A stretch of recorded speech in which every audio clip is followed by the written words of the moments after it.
इयत्ता 8वी विषय भूगोल प्रकरण क्रमांक 5 सागरी प्रवाह. अभ्यास घटक. सागर निर्मिती,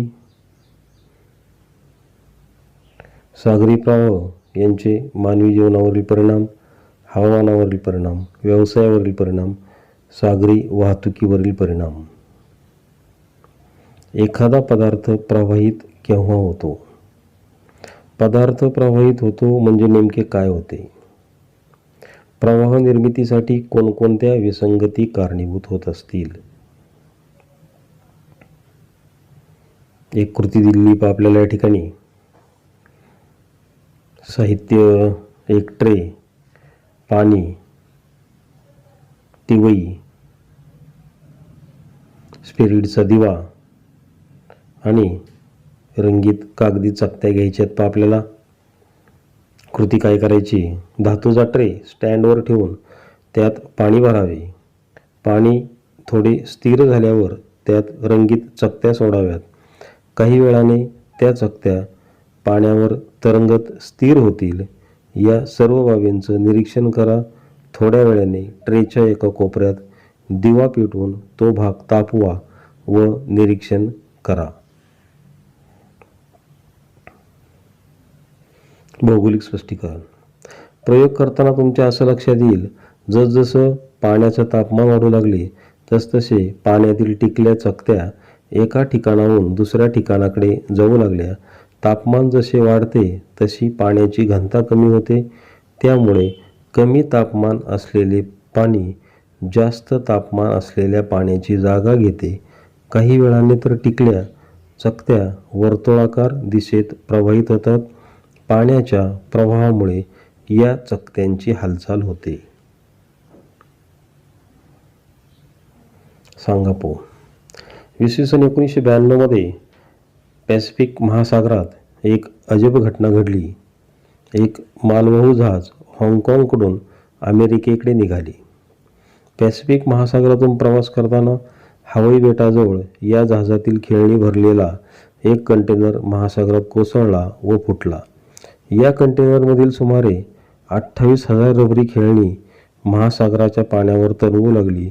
ही घटना 10 जानेवारी 1992 रोजी घडली. यानंतर एक अजब प्रकार पाहायला मिळाला.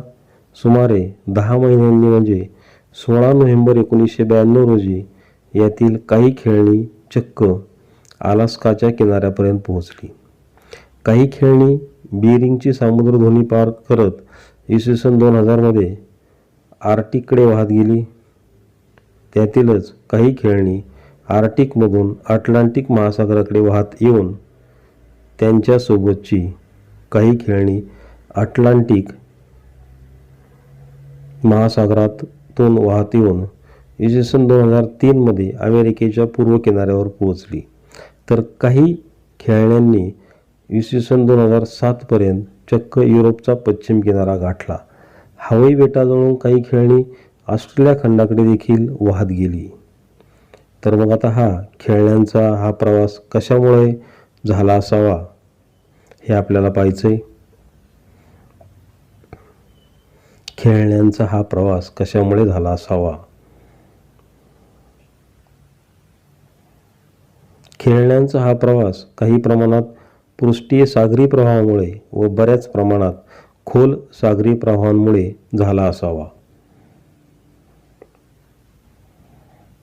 सागर प्रवाह निर्मिती. सागर जलाचे तापमान, क्षारता, घनता, ग्रहीय वारे इत्यादी घटकामुळे सागरी प्रवाह निर्माण होतात. दिशातील बदल. पृथ्वीच्या परिवलनामुळे उत्तर गोलार्धात सागरी प्रवाह घड्याळाच्या काट्याच्या दिशेने तर दक्षिण गोलार्धात घड्याळाच्या काट्याच्या विरुद्ध दिशेने फिरतात. भूखंडाच्या किनारपट्टीजवळ रचनेप्रमाणे ही सागरी प्रवाहांच्या दिशेत बदल होतात. सागरी प्रवाह वेग. सागरी प्रवाहांचा वेग ताशी सुमारे 2 ते 10 किलोमीटर असतो. सागरी प्रवाह प्रमुख प्रकार.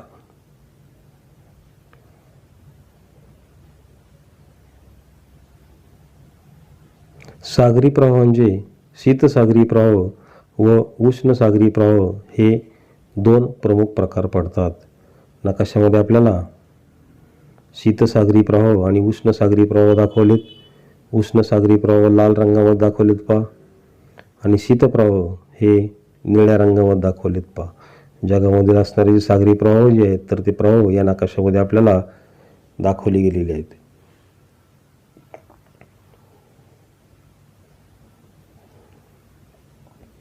सागरी प्रवाहांचे खोलीनुसार प्रकार. सागरी प्रवाहांचे खोलीनुसार पृष्ठीय सागरी प्रवाह आणि खोल सागरी प्रवाह हे प्रकार पडतात. शीत व उष्ण सागरी प्रवाहांच्या वहनाचे परिणाम.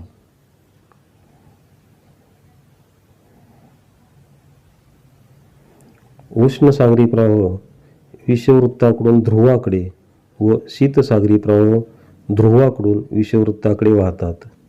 त्यामुळे पृथ्वीवरील महासागरातील पाण्याचे विषुववृत्ताकडून ध्रुवाकडे आणि ध्रुवाकडून पुन्हा विषुववृत्ताकडे वहन होते. सागरी जलाचे हालचालीच्या आधारे दोन भाग केले जातात. समुद्र सपाटीपासून 500 मीटर पर्यंतचा एक भाग आणि दुसरा भाग 500 मीटरपेक्षा जास्त खोल असणारा भाग. समुद्र सपाटीपासून 500 मीटर खोलीपर्यंत भाग हा वरचा थर मानला जातो. या खोलीपर्यंत सूर्यकिरणांची उष्णता पोहोचू शकते. या विभागातील सागरी जलाची हालचाल मुख्यतः तापमान व क्षारता यामुळे होते. ग्रहीय वाऱ्यांमुळे सागर जलाला गती प्राप्त होते. क्षितिज समांतर सागरी प्रवाह म्हणजे पृष्ठीय सागरी प्रवाह. पृष्ठभागावरील प्रवाहातून महासागरातील 10% पाणी वाहते. सागरपृष्ठापासून 500 मीटरपर्यंतचे प्रवाह पृष्ठभागावरील किंवा पृष्ठीय प्रवाह समजले जातात. या प्रवाहातून होणारा पाण्याचा विसर्ग स्वेडर्ब या एककामध्ये मोजला जातो. एक स्वेडर्ब म्हणजे 10⁶ घनमीटर प्रति सेकंद विसर्ग असतो. सागर जलाची क्षितिज समांतर हालचाल ही उष्ण आणि शीत प्रवाहांच्या स्वरूपात होते. विषुववृत्ताकडून ध्रुवाकडे व ध्रुवाकडून विषुववृत्ताकडे हे प्रवाह वाहतात. हे प्रवाह मोठ्या प्रमाणावर ग्रहीय वाऱ्यांमुळे दूर अंतरापर्यंत ढकलले जातात. त्यामुळे सागराचे पाणी विषुववृत्ताकडून दोन्ही ध्रुवाकडे व तेथून पुन्हा विषुववृत्ताकडे असे प्रवाहित होते. पाठ्यपुस्तकामध्ये आपल्याला 5.4 आकृती दिलेली आहे पहा. तर हा नकाशा आपल्याला पुन्हा अभ्यासायचा आहे आणि काही प्रश्नांची उत्तर आपल्याला मिळवायची. सागरी प्रवाह यांचे कोणते मुख्य प्रकार दिसतात. सागरी प्रवाहांचे उष्ण प्रवाह व शीत प्रवाह हे मुख्य प्रकार आहेत. विषुववृत्ताकडून ध्रुवाकडे वाहणारे प्रवाह कोणत्या प्रकारचे आहेत. उष्ण प्रवाह या प्रकारचे आहेत. ध्रुवीय प्रदेशाकडून विषुववृत्ताकडे वाहणारे प्रवाह कोणत्या प्रकारचे आहेत. शीतप्रवाह या प्रकारचे आहेत. सागरी प्रवाह वर्तुळाकार फिरताना त्यांच्या दिशेत उत्तर व दक्षिण गोलार्धात कोणता फरक दिसतो. सागरी प्रवाह उत्तर गोलार्धात वर्तुळाकार फिरताना घड्याळाच्या काट्याच्या दिशेत फिरतात. सागरी प्रवाह दक्षिण गोलार्धात वर्तुळाकार फिरताना घड्याळाच्या काट्याच्या विरुद्ध दिशेने फिरतात. ज्या भागात दोन्ही प्रकारचे प्रवाह एकत्र येतात त्या ठिकाणी नेमके काय घडत असेल. ज्या भागात दोन्ही प्रकारचे प्रवाह एकत्र येत असतील त्या ठिकाणी मोठ्या प्रमाणावर धुके निर्माण होत असेल. सागरी प्रवाहांची मानवी जीवनावरील परिणाम.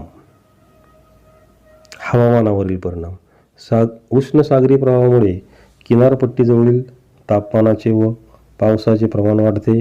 उदाहरणार्थ पश्चिम युरोपच्या किनारपट्टीच्या प्रदेशात उष्ण सागरी प्रवाहामुळे हवामान उबदार बनले आहे. सागरी जीवसृष्टीवरील परिणाम. सागरी प्रवाहामुळे सागरी पाणी एकाच जागी संचित स्वरूपात राहत नाही. सागरी प्रवाहामुळे सागरातील सजीवांना खाद्यान्नाचा पुरवठा होतो व सागरी जीवसृष्टीचा व तेथील परिसंस्थांचा विकास होतो. मासेमारी व्यवसायावर परिणाम. उष्ण व शीत प्रवाह जेथे एकत्र येतात तेथे मासे मोठ्या प्रमाणात प्रजनन करतात. त्यामुळे अशा भागात मत्स्य क्षेत्र विकसित झाली आहेत. सागरी वाहतुकीवरील परिणाम. उष्ण व शीत प्रवाह जेथे एकत्र येतात त्या भागात दाट धुके निर्माण झाल्यामुळे आणि सागरी प्रवाहांमुळे ध्रुवीय प्रदेशातून हिमनग वाहत येत असल्यामुळे सागरी वाहतुकीत धोके निर्माण होतात.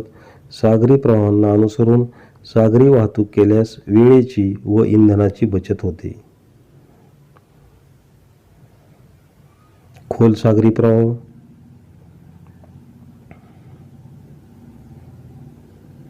याही ठिकाणी आपल्याला खोल सागरी प्रवाहाचा नकाशा दाखवलाय पहा. नकाशामध्ये प्रवाह जे आहेत तर ते दाखवलेले आहेत.